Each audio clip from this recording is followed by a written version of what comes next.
जय हिंद दोस्तों, वंदे मातरम। देखिए, ये जो इस तरह की मूवीज़ आती हैं ना, जो कि बहुत कम बजट में आकर बहुत बड़ा कमाल करती हैं, जैसे कांतारा हो गई, कश्मीर फाइल्स हो गई, केरला स्टोरी हो गई और अब महावता नरसिम्हा। मतलब इन मूवीज़ ने एक्चुअली में ये बार-बार एग्ज़ाम्पल सेट किया है कि अगर कंटेंट अच्छा है, स्टोरी अच्छी है और पब्लिक अपील है मूवी के अंदर और धोखेबाज़ी नहीं है सबसे बड़ी बात, तो पब्लिक मूवी को देखने के लिए ज़रूर आएगी। फिर चाहे वो थिएटर आए, चाहे ओटीटी पे आए, कहीं भी आए, मूवी को ज़रूर देखा जाएगा। तो दोस्तों, स्वागत है आप सभी का हमारे एक और ब्लॉकबस्टर वीडियो में। और आज हम बात करने वाले हैं एक ऐसी मूवी के बारे में जिसके बारे में किसी ने सोचा नहीं था कि ये इतना बड़ा धमाका करेगी, लेकिन कर बैठी है। महावता नरसिम्हा। अपनी भक्ति के भौकाल से इस मूवी ने दर्शकों को बिल्कुल बौरा दिया है। ये एक एनिमेटेड पौराणिक कथा के ऊपर बेस्ड मूवी, जिसको कि डायरेक्ट किया अश्विन कुमार जी ने। इसने ना सिर्फ बॉक्स ऑफिस पर तबाही मचा दी है, बल्कि ऑडियंस के दिलों में भी घर कर लिया है। ये फिल्म एक स्पिरिचुअल मूवमेंट बन चुकी है। तो चलिए ज़रा आपको बताते हैं कि इस मूवी ने और क्या-क्या धमाल मचाए हैं, क्योंकि आज की तारीख में इस मूवी के आगे कोई ना टिकता हुआ दिख ही नहीं रहा है। जैसे अगर मैं स्पाइडरमैन की ही बात करूँ, तो हुम्बले फिल्म्स और क्लीन प्रोडक्शंस की इस मूवी ने 100 करोड़ का आंकड़ा पार कर लिया है।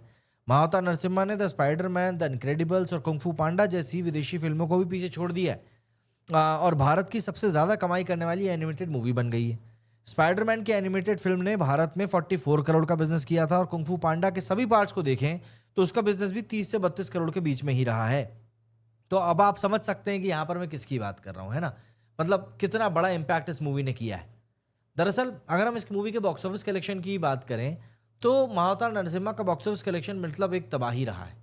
ये फिल्म 25 जुलाई 2025 को रिलीज हुई और किसी ने सोचा नहीं था कि एक एनिमेटेड मूवी इतनी बड़ी हिट हो जाएगी। ट्रेड रिपोर्ट्स के मुताबिक इस मूवी ने 12 दिनों में ही 106 करोड़ रुपए का आंकड़ा पार कर लिया था। And world wide gross collection की बात करूं तो ये 135 करोड़ को क्लोज कर रहा है। ये इंडिया का अब तक का हाईएस्ट ग्रॉसिंग एनिमेटेड मूवी है, सरपासिंग हनुमान, है ना, जो कि इंडिया में बनी थी 2005 में। स्पाइडरमैन और कुंग फू पांडा तो बाहर की हैं, लेकिन इसने कुंग फू पांडा और स्पाइडरमैन जैसी मूवीज को भी पीछे छोड़ दिया है। लेकिन ये नंबर तो बस शुरुआत है। आपको यकीन नहीं होगा शायद, लेकिन मूवी ने ओपनिंग डे पर सिर्फ 1.75 सीआर का कलेक्शन किया था, जो कि बहुत मॉडेस्ट था। लेकिन डे 2 पे कलेक्शन में जंप करके 4.6 करोड़ पहुंची एंड संडे को 9.5। सेकेंड वीकेंड में तो 24 करोड़ का नेट कलेक्शन इस मूवी ने निकाला, जिसमें कि संडे को 23 करोड़ था। हिंदी कलेक्शन इसका और शानदार चल रहा है।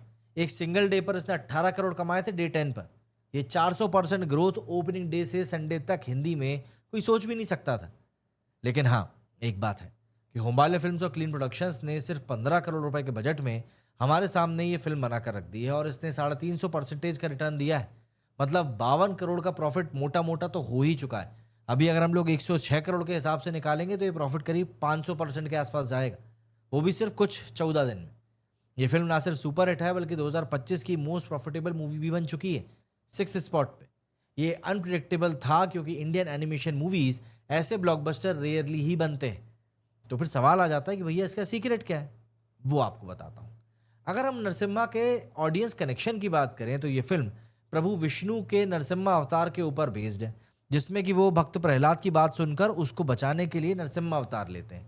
और ये जो चीज़ है ना, ये हमारे भारत में लोग बहुत ज़्यादा टची टची रहते हैं इस टॉपिक के बारे में।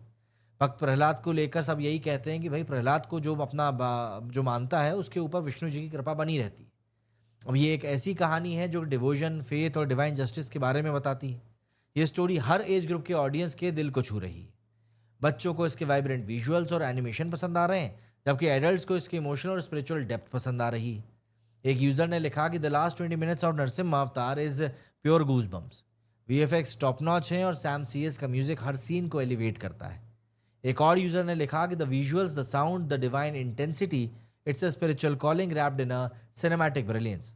मुंबई के एक थिएटर में तो लोग फिल्म के बाद वहाँ पर भजन कीर्तन करते नजर आए।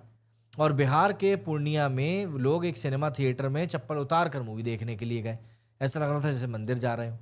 तो ये जो पब्लिक के साथ एक कनेक्शन बिल्ड किया है ना इस मूवी ने, ये यही एक बड़ा कारण बना है कि मूवी इतनी ज़्यादा चल रही है, इसके कल्चरली रूटेड होने के कारण।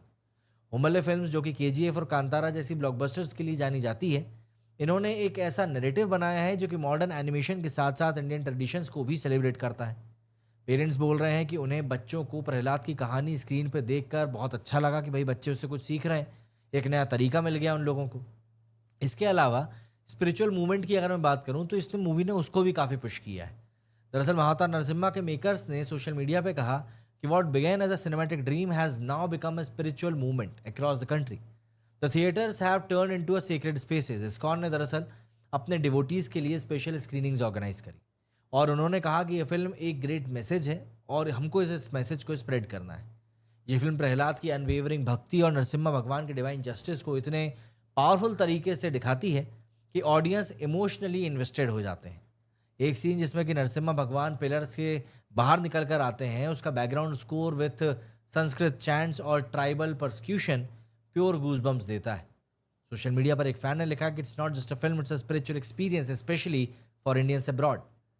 हिंदू पौराणिक कथाओं के कोर थीम्स, फेथ, प्रोटेक्शन और धर्म, इन सभी को इस फिल्म ने मॉडर्न एनिमेशन के साथ में जिस तरीके का ब्लेंड करके कॉकटेल बनाया है वो लोगों को बेहद पसंद आ रहा है। एक ग्लोबल अपील कर रहा है और ऑडियंस को अट्रैक्ट कर रहा है। ये स्पिरिचुअल वाइब ही इस फिल्म को इतना स्पेशल और सक्सेसफुल बनाती। तो सवाल फिर अब ये आ जाता है कि ये फिल्म आखिर इतनी बड़ी हिट हुई क्यों। पहला रीज़न तो इसका यही है कि हुमाले फिल्म्स का नाम इससे जुड़ा हुआ है। भैया उन लोगों ने कांतारा, सालार, केजीएफ जैसी मूवीज़ बनाई। उसके बाद में एक कल्चरली रूटेड स्टोरी ली और उसे वर्ल्ड वाइड एनिमेशन के साथ में एक जिस तरीके से प्रेजेंट किया ना वो लोगों को भा गया। फिल्म का बजट सिर्फ 15 से 20 करोड़ रुपए बताया जा रहा है, लेकिन अगर आप विजुअल और वीएफएक्स को देखेंगे तो वो हॉलीवुड लेवल के हैं। दूसरा है वर्ड ऑफ माउथ। मूवी का ओपनिंग मॉडेस्ट था, लेकिन इसका ऑडियंस का इतना पॉजिटिव रिव्यूज़ दिया कि इसे एक रॉकेट बना दिया, रॉकेट की तरह लॉन्च कर दिया मार्केट में। अकेले हिंदी में ये मूवी 70 करोड़ से ज़्यादा कमा चुकी है और तेलुगु 3D वर्जन ने भी करीब अच्छा खासा कमाया, 90% की ऑक्यूपेंसी मेंटेन करी है मतलब वहाँ पर उसने। तीसरा है टाइमिंग। जब बड़े स्टार ड्रिवन मूवीज़ आ रही थी और स्ट्रगल कर रही थी, मतलब अजय देवगन की मूवीज़, अक्षय की मूवीज़, उस समय पर महाअवतार नरसिम्हा ने अपने कंटेंट के दम पे फैमिली ऑडियंस को थिएटर तक खींच लिया। एक यूजर ने लिखा कि what began as a theatrical release is now turning into a spiritual movement. Plus ये फिल्म महाअवतार सिनेमैटिक यूनिवर्स का पहला चैप्टर है, जिसमें कि महाअवतार परशुराम और महाअवतार काल्की जैसे प्रोजेक्ट्स आने वाले हैं और ये एक नए एरा की शुरुआत होगी इंडियन एनिमेशन के लिए। अगर मैं आपको इसके और पार्ट्स के बारे में बताऊं तो महाअवतार परशुराम 2027 में, महाअवतार रघुनंदन 2029 में, महाअवतार द्वारकाधीश 2031 में, महाअवतार गोपालनंद 2033 में और 2 भागों में महाअवतार काल्की आएगी 2035 में और 2037 में।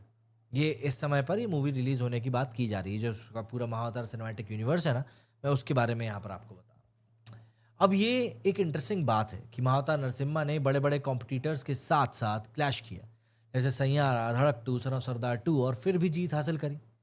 सैयारा ने 500 करोड़ रुपए वर्ल्ड वाइड कमा लिए हैं, लेकिन महाअवतार नरसिम्हा ने अपना एक अलग स्पेस क्रिएट किया, स्पेशली टायर 2 और टायर 3 सिटीज़ में। बेसिक स्पेस ने सैयारा को भी आउट परफॉर्म कर दिया विद 7.5 करोड़ अगेंस्ट सैयारा के 7 करोड़।